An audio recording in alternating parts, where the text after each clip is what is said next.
Internet पर कुछ लोग टैलेंट से फेमस होते हैं और कुछ लोग कंट्रोवर्सीज से। आज की इस वीडियो में हम देखने वाले एक ऐसे स्ट्रीमर को जिसका नाम सुनते ही लोग या तो शॉक हो जाते हैं या फिर गुस्सा। ये वीडियो किसी को ग्लोरीफाई करने के लिए नहीं है, ये एक अवेयरनेस है।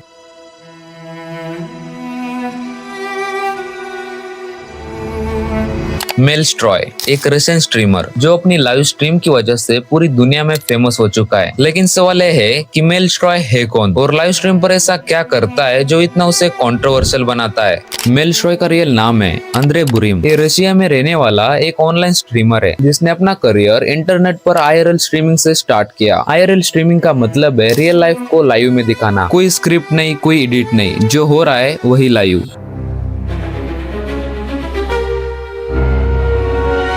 ओके चैट, तुम्हारे हिसाब से दुनिया का सबसे बड़ा स्ट्रीमर कौन है? तुम्हारे हिसाब से अगर मैं तुमसे ये क्वेश्चन पूछूं कि ऐसा कौन सा स्ट्रीमर है जिसके सबसे ज्यादा व्यूज आते होंगे, ऐसा कौन सा स्ट्रीमर है जिसके सबसे ज्यादा नंबर्स होंगे, जो सबसे ज्यादा पॉपुलर होगा और जो सबसे ज्यादा पैसा कमाता होगा? Who is the biggest streamer तुम्हारे हिसाब से? A lot of people are saying IShowSpeed. तुम्हारा आंसर इज थोड़ा सा गलत। IShowSpeed is one of the biggest streamer, लेकिन स्पीड दुनिया का सबसे बड़ा स्ट्रीमर नहीं है, ठीक है ना। एक बंदे ने सही आंसर दिया है, ठीक है ना, उसने मेरा ट्विच स्ट्रीम देखा था। स्टार्टिंग में मेलस्ट्रॉय भी एक नॉर्मल स्ट्रीमर था, चैटिंग, गेमिंग, रिएक्शंस। लेकिन जैसे जैसे कंपटीशन बढ़ता गया, व्यूज लाना मुश्किल होता गया और यही से स्टार्ट होता है एक ऐसा फेस जहाँ कंटेंट सिर्फ कंटेंट नहीं था बल्कि शॉक वैल्यू बन जाता है। मेलस्ट्रॉय ने अपनी जर्नी में मल्टीपल प्लेटफॉर्म यूज किए जैसे ट्विच, यूट्यूब और बाद में किक। लेकिन एक चीज कॉमन रही, बैन्स। कभी कंटेंट पॉलिसी वायलेट करने के लिए, कभी बिहेवियर के लिए, तो कभी लाइव स्ट्रीम पर लिमिट क्रॉस करने के लिए। हर बैन के बाद उसकी पॉपुलैरिटी बढ़ती गई क्योंकि इंटरनेट पर एक रूल है, ज्यादा शॉकिंग कंटेंट उतनी ज्यादा अटेंशन। और मेलस्ट्रॉय ने इसी अटेंशन को अपनी ग्रोथ का फ्यूल बना लिया। और मेलस्ट्रॉय का कंटेंट प्लानट कभी भी नहीं होता। लाउड रिएक्शंस, एक्सट्रीम डियर्स, ये सब चीजें उसकी स्ट्रीम को अनप्लानट बनाती थी। व्यूअर्स को लगता था कि नेक्स्ट सेकंड कुछ भी हो सकता है और इंटरनेट पर क्यूरियोसिटी सबसे बैड वेपन होता है। मेलस्ट्रॉय अपने स्ट्रीम में असकर ऐसा काम करता था जो नॉर्मल स्ट्रीमर्स अवॉइड करते थे। कभी वो अपने ऑडियंस को शॉक करने के लिए एक्सट्रीम चैलेंजेस करता था, कभी गेस्ट के साथ वल्गर चीजें, और तो कभी कभी सिचुएशन इतनी आउट ऑफ कंट्रोल हो जाती थी कि लाइव स्ट्रीम खुद ही प्रूफ बन जाती थी। इंपॉर्टेंट बात तो यह है कि ये सब चीजें पब्लिकली लाइव होती थी, ना ही रीटेक और ना ही एडिट। इस वजह से उनकी क्लिप्स इंटरनेट पर वायरल होती रही। लोग क्लिप्स को देखकर कहते थे कि ये बंदा लाइव पर ये सब कैसे कर सकता है।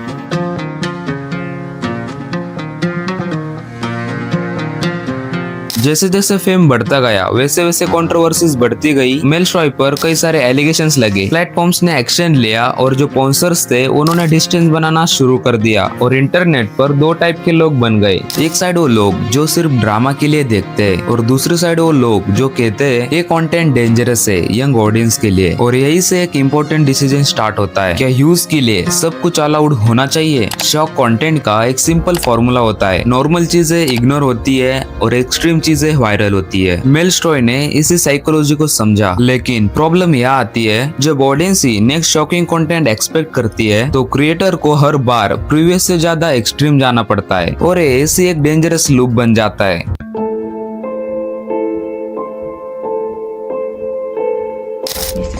Раз, два, три. His streams got a lot of attention, and as a result, more fans would send money to Meelstroy for him to keep carrying out these degenerate antics. Meelstroy воспринимает как собственность, которая по щелчку оближет пятки не только хозяину.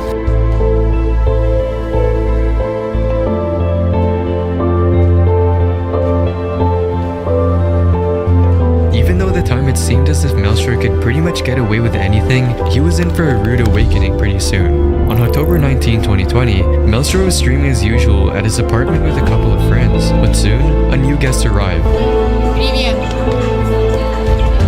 आज इंटरनेट पर बहुत यंग ऑडियंस कंटेंट को consume करती है। जब वो देखती है कि इन सब चीजों पर व्यूज और पैसे मिल रहे हैं तो वो सोचते हैं शायद ये नॉर्मल है, लेकिन रियलिटी ये है हर एक्शन का रियल लाइफ कॉन्सिक्वेंस होता है और लाइव स्ट्रीम पर की गई एक गलती जिंदगी भर के लिए इंटरनेट पर रह जाती है। बस वॉचिंग आनी चाहिए। मेल स्ट्राइक की स्टोरी सिर्फ एक स्ट्रीमर की स्टोरी नहीं है, ये इंटरनेट कंट्रोल की स्टोरी है जहाँ अटेंशन सब कुछ बन चुका है, जहाँ लिमिट्स ब्लर हो रही है और जहाँ क्रिएटर्स को डिसाइड करना होता है फेम चाहिए या रिस्पेक्ट। ये वीडियो किसी को हेट देने के लिए नहीं है, बस एक रिमेम्बर है इंटरनेट पर फेमस होना इजी हो सकता है लेकिन रिस्पॉन्सिबल होना और भी ज्यादा जरूरी है। अगर आपको ये वीडियो इंफॉर्मेटिव लगा तो लाइक सब्सक्राइब जरूर करना और कमेंट्स में अपने ओपिनियन जरूर बताना, क्योंकि आखिर मेन डिसीजन ऑडियंस का ही होता है।